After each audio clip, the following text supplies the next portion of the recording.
I'd love to take this conversation and kind of like rewind it a little bit and kind of put it in the place of Okay. history, because I think it's so interesting to understand that before there was the study of attachment, or when, and you write a lot about in your book about Mary Ainsworth, who was one of the major people who studied, pioneers who studied attachment along with Bowlby.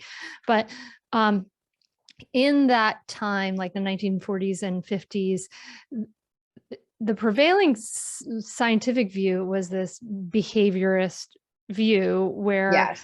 we thought that, people just responded to stimulus, right? Like, and so therefore, like behaviors, we could reward or punish, and that sort of comes the view, that's the view that results in the idea of like we just reward or punish different behaviors, and then we get the behaviors that we want, which is still pretty much a view that has super long legs and is very, very influential today. But I was wondering if you could kind of write about that view of what was then, or talk to me about what was then, and then how this attachment idea was really different at the time.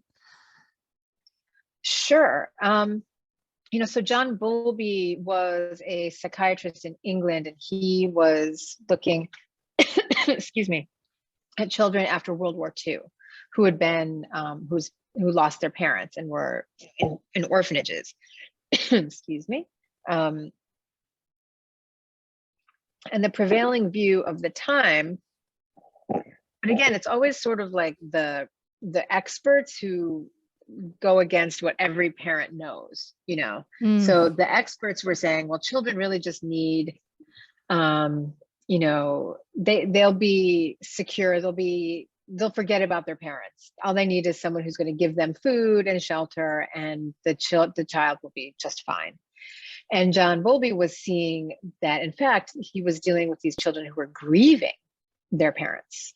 And there was no way to understand that. And so that's what got him on this path of trying to see what was going on with children who had lost their parents.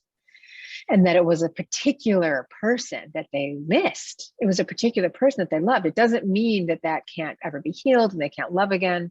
But this idea of the parent as the unique individual, like a lover, a lover, someone that we love, is very particular, very unique to the attachment science. Now, most parents, of course, regardless of what they might say, or, it's not like people just started becoming securely attached in the 1950s and 60s when Bowlby and Ainsworth started talking about it.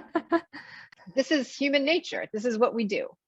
And we do this all around the world. We do it. We've always done it. We will always do it. And it's really important for your listeners to think about, all the different kinds of parents there are in the world, and that 65% of us are securely attached, even in instances that seem unbelievable and so different from the way that we think we're supposed to be.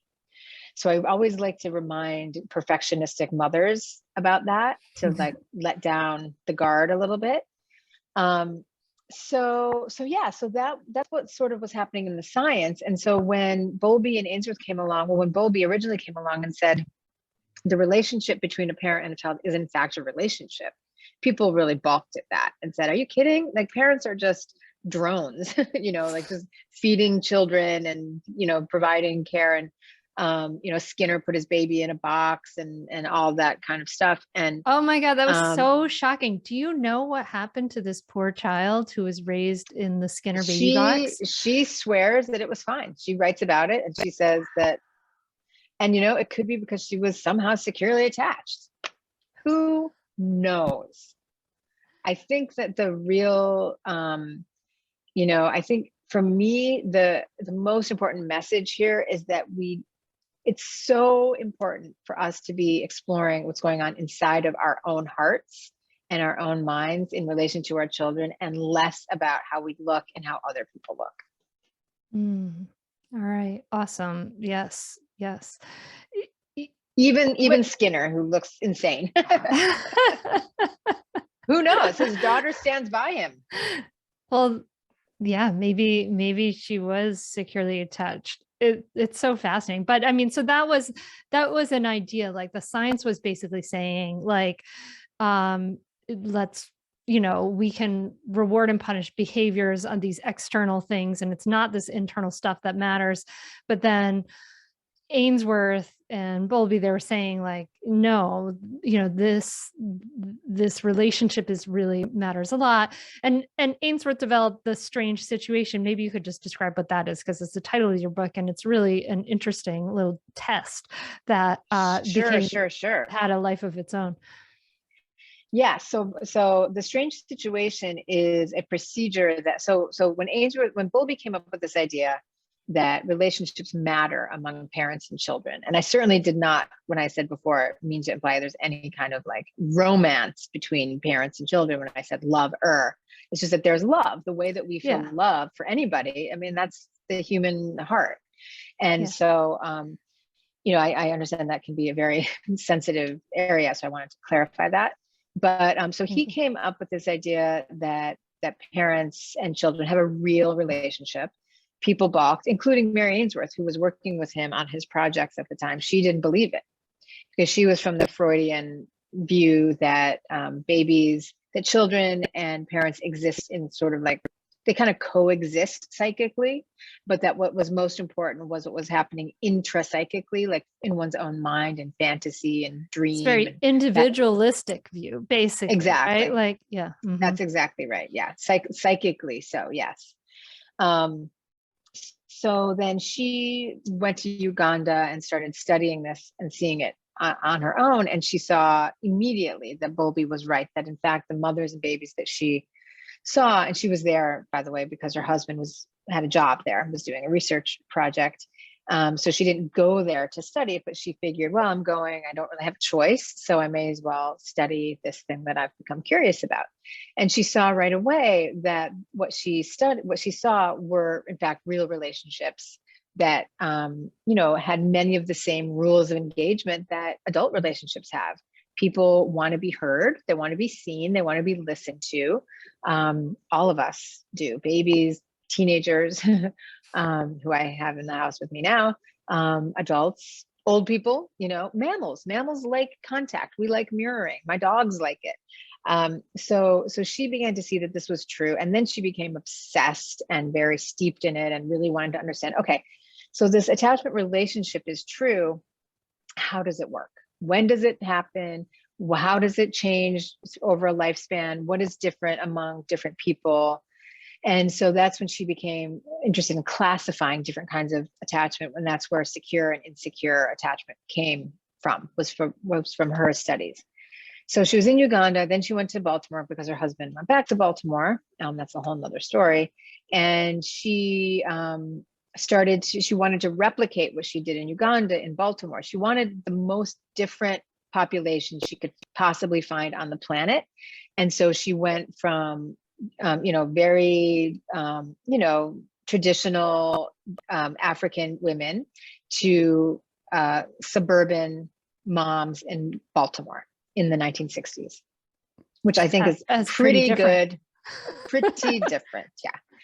And what she discovered was exactly the same, except for one thing, which was that the babies in Baltimore didn't express as much concern. They didn't express as much protest when they were in the presence of a stranger as the children in Uganda did. So at the heart of the attachment system is what is called secure-based behavior. And we all know what that is. So when the child is afraid, they, like I said before, they go to the parent. If a child is really, happily playing, and then a loud noise comes, they, scooch to the parent. And that secure-based behavior is really important. That's like the building block of what creates a secure attachment. Like, is that secure-based behavior functioning most of the time and with ease? So Mary was very interested in watching that.